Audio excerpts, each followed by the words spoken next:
So welcome everybody to the May 21st meeting of the Housing and Economic Development Committee.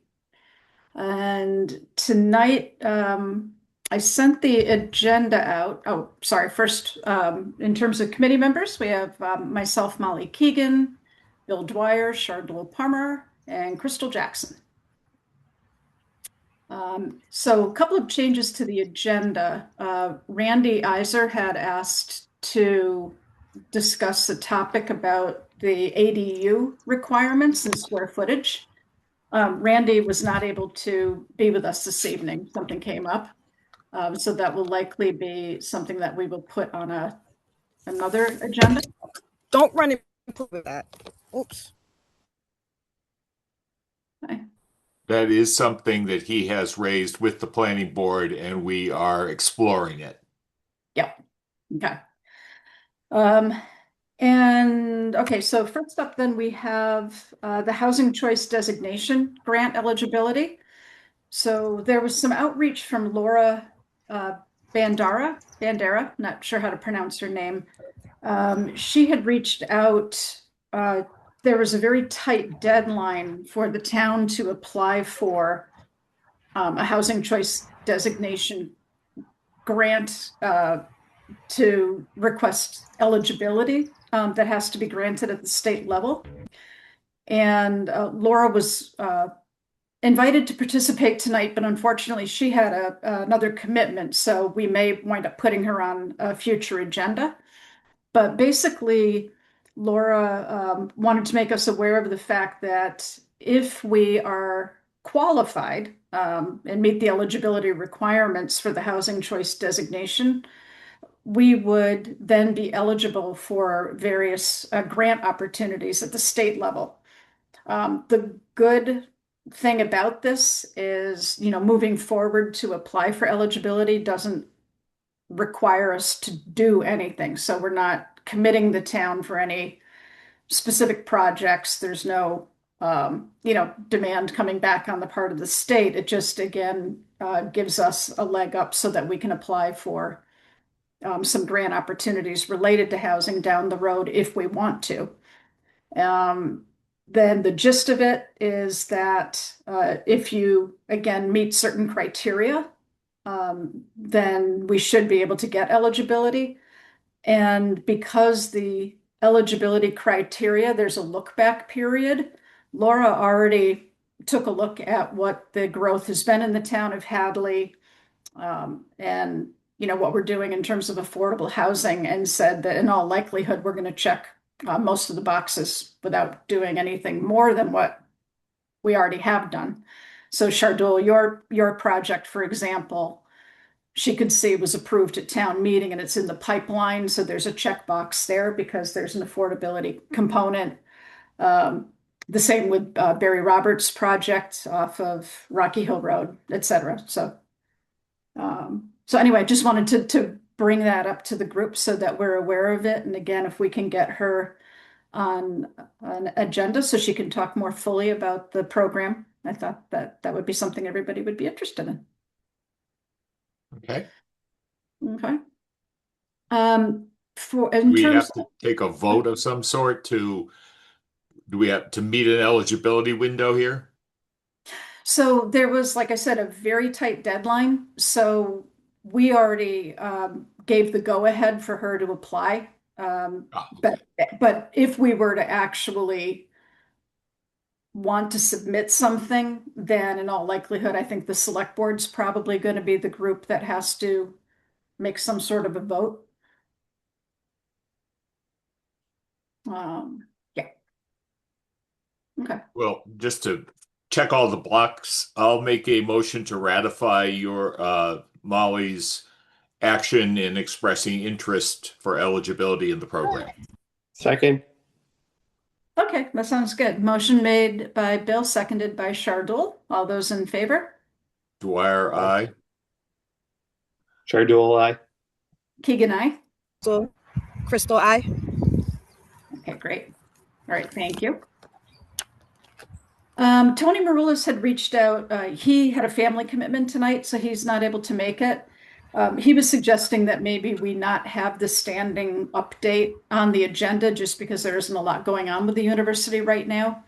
But I mean, relative to Hadley, but I thought, again, at an upcoming meeting, maybe we could have Tony talk a little bit more about I can't remember the number. It sounded like it was over $800 million of planned.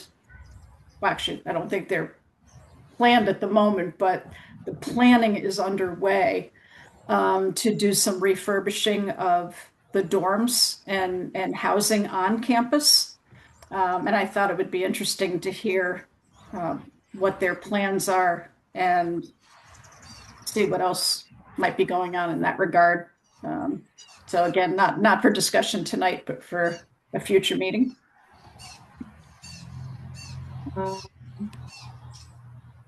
And so, Bill, do you want to talk about all things planning board? Well, as you mentioned, we have approved the Parmar senior housing at the Village Barn Shops. We had our first session on the proposed senior housing condos for north of the senior center. That has been continued until mid-June. We'll see how that works out. There was some concern there that the affordability component. We know the affordability component of senior housing is harder to meet in a condo sale model than it is in a rental model. So we're having ongoing discussions about options there. But no decisions on that yet. Yeah, the numbers on that were interesting. I mean, from what I gleaned, it sounded like the delta between the affordable unit price and the the market value for the market rate units was pretty significant. It appeared to be, and part of that reflects some pricing strategies by the developer and what market they're shooting for.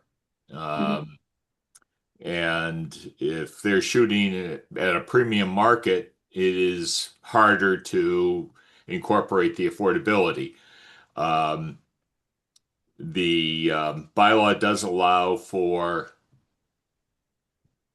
either including affordability in your development, providing equivalent affordable housing elsewhere in town, or the bylaw does say provide for a payment to the Affordable Housing Trust Fund in lieu of providing affordable units.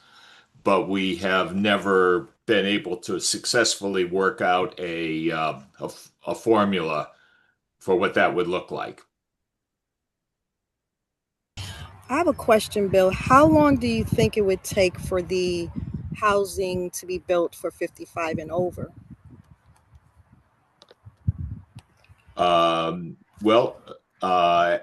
The one that is approved would be the Parmar project. And I think, Shardul, you were saying that you'd be looking at spring 28.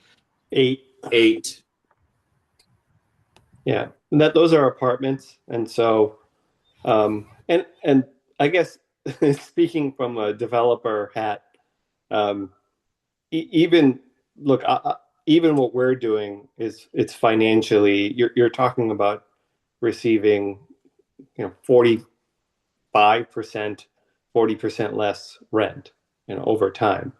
We're able to do it just because obviously we have a working operational site with a lot of efficiencies and equity built in with the hotel and everything else going on. It is challenging regardless of whether it's a rental scenario or a sale scenario. I guess my only comment would be is that we should be consistent with how we're approaching affordable housing going forward. I think saying this is we're taking a payment and this we're not taking a payment. I think it really doesn't. I don't see it being equitable or fair in either situation, whether it's rental or sales. So I get it. It's a hardship either way. I it would be hard for me to think that from a construction standpoint that those affordable units that are going to be constructed, it's going to be um, depending on the volume, because how many units were they talking about on over there? I'm speaking from memory, 34, 17 duplexes. And then, so that would mean that they would have 15%. So what's that, four? So two, something like that. Three and a fraction, I think. So it's since they're duplexes, so you'd have 4 units. I doubt that the difference between they're going to make money. They're just not going to make as much money. That's just my opinion. in terms of Yeah. in terms of I can't imagine that you're gonna have that much of a difference between if you're making 30 units, you're 4 units at even at half price, I doubt are going to go and impact your bottom line by that much. Yeah, I think Shardul, if you watched the meeting and the conversation, I think there were certainly there were stronger opinions to the contrary on that it may be a make or break on the whole project, whether it even moves forward. So we'll see what they yeah, I just think that if your project is that I would say from a developer standpoint, if your project is that tight on your profit, then you have other issues. So my question is then, is it approved to go forward with building it, or it's still in standby? The Parmar project at the Hadley Village Barn Shops is approved. Okay. The Sovereign Builders project on the lot north of the senior center is still in permitting. Okay. And what about the housing where Craig's Doors was? I see that is now fenced up. Mm-hmm. The Econo Lodge renovations are going to start this summer, I guess. Mm-hmm. Yeah. We don't have a timeline for when that would be finished, but probably given the scale and given that it's already halfway through the year, I would be surprised if they would be wrapped up with that project within 2026. That's probably going to be a spring 27. I'm pretty sure they had indicated it would be spring 27 is what they're shooting for. Yeah, now we are going to have a presentation at the upcoming planning board meeting on June 2nd. So after you go vote on the override, you can come over and go home and tune in our meeting. The 40R Smart Growth Study Committee is going to make a report to the planning board. Okay. Where they have landed on what they've been working on. Mm-hmm. And potentially they may have something ready to go forward to fall town meeting. And just for background, the 40R allows creation of a mixed use zoning overlay district, which would allow commercial and residential on the same parcel, even different floors of the same structure. Mm-hmm. It doesn't obligate us to do anything. It just creates a window for a developer to take advantage of an opportunity. And we also get state money for having a district, and more state money for each affordable unit that gets built in that district. So we'll see how that flies. Yeah, I'm glad it's moving forward again. It's You know? moving slowly, but Yeah. you know, it seems odd, but it is already, we've already started working on language for a couple of potential zoning articles for the fall town meeting. And it's a tight timeline. It's not that far to October. Yeah. Are they going to have listening sessions and things like that? They've had several already. They probably will do one or two more in the fall. I'm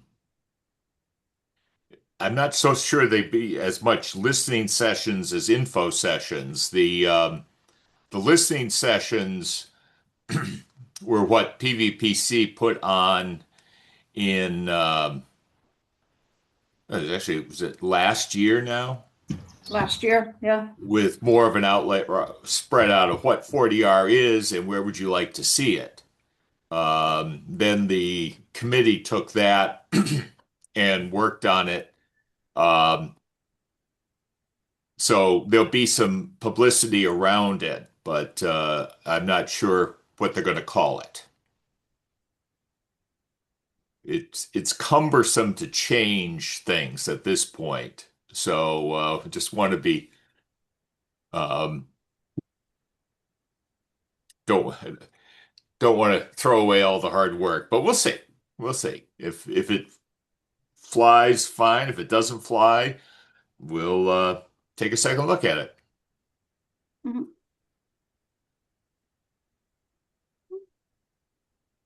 Okay. Anything else cooking there, Bill? That's about it. We have Mhm. some other stuff that we're going to start looking at. The FEMA is changing its flood maps, which will have an effect on developability Right. and who may have to buy flood insurance. And we may have to address our floodplain bylaw to conform to that to some degree. We don't know because we haven't seen the plans yet. We just know they're in progress. Mm-hmm. You know, the one thing that we saw is, I guess for building code, you have to be at least, I think, 1 or 2 feet above the finished floor height has to be almost 2 feet above that. So I think making sure that I guess whatever the zoning at least identifies that they have to abide by whatever the building code or requires. Yeah, I believe it does. We pretty much conformed to the standard model bylaw when it was I'm going to say it's about 10 years ago now when this last came around. And the only change we made to the standard was to allow seasonal use of campers down by the river. If presumably it's something that your project has been permitted, so new bylaw changes wouldn't affect it immediately. But presumably the site professional community is aware that the maps are changing. And I know the Conservation Commission is already using the draft change maps. The Department of Environmental Protection has authorized conservation commissions to use those in making determinations, even though they aren't generally applicable yet. Mm-hmm. We're building towards whatever their new heights are. That's what we're already kind of dealing with that, because the bigger issue for anybody who's pre-existing is that if you did build to the height that was prior, the current height, the new height is above that, and so your flood insurance is going to go up Yeah. by a lot, which is not good. But we'll see. I think my civil engineer was saying that they've taken some of those maps off, or they've taken some of those lines off, because where we were near the bridge, for some reason, there's no fixed height. It's a variable height as you get away from. I think as you go east to west to east, for some reason it wasn't like one height on our site. Where you look at our site, there's multiple heights that there's a gradient. It was very confusing, and we'd have no idea what they meant. I don't think they know what they meant, but from what we've seen is that those maps are no longer on their site. So, Well, I guess we'll all find out when they're unveiled. yeah. Okay. And that's about it. We don't have anything. We have a solar array at Cook Farm, but we really don't have anything else in the pipeline at the moment. Okay.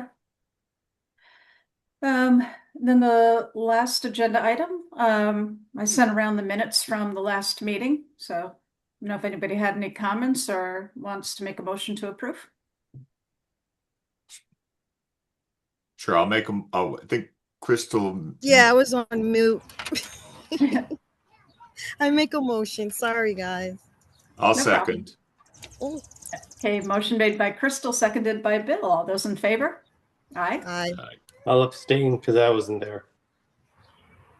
Although You can that's still not vote on them. That's not required. Then sure. Good, because it's gonna be good to have a quorum vote. We did ask town council about that at the open meeting law presentation at the senior center earlier this year. And she said that, no, that's not a requirement. Oh, okay. So, anybody have any particular items for another meeting? One of the things that's on my mind, Bill, in particular, is the Affordable Housing Trust trustees. We should probably be meeting at some point soon, and I'm just wondering if maybe this group wants to talk or get a little bit more information about what the funds might be able to be spent on. Just kind of been a while since we've really talked about it. Mm-hmm. I also think that it might be a good idea to also set up like a prescriptive formula to go, and so that it isn't like people aren't just asking for random amounts. It's based on unit creation and I guess multiple factors. Because I'll be honest, it's like something that we would like to request, but it's kind of nebulous on how to request it, how much to request, what are really the criteria that somebody's going to be looking at to say, okay, this is approved, or this is too much, or this is too little, or whatever. I think it has to be a little bit better defined, so that people that do go in and request it have an understanding of what's reasonable, or what set their expectations. Yeah, so let's put that on. That'll be on another meeting agenda, so we can talk about it. Maybe do a little bit more homework too. The other thing I had mentioned in the email, I don't know if you guys saw it, but C-PACE, so PACE financing. I don't know if the select board or it was discussed before, but Hadley isn't it right now. PACE financing, I think it's administered through mass development.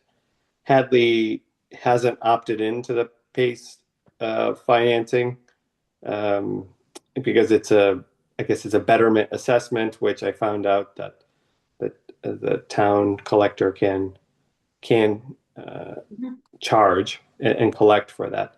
But I do want to go and maybe in the future have a more a discussion, because it is a tool that can help with some of these as part of a capital stack for whether it's housing or for other improvements that some of the businesses are looking at that might not go through traditional banks or something like that.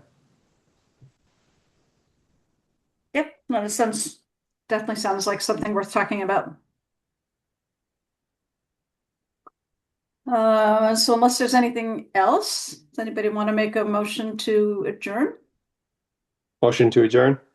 Second. Okay, motion made by Shardul, seconded by Bill. All of those in favor? Shardul, aye. Aye. Aye.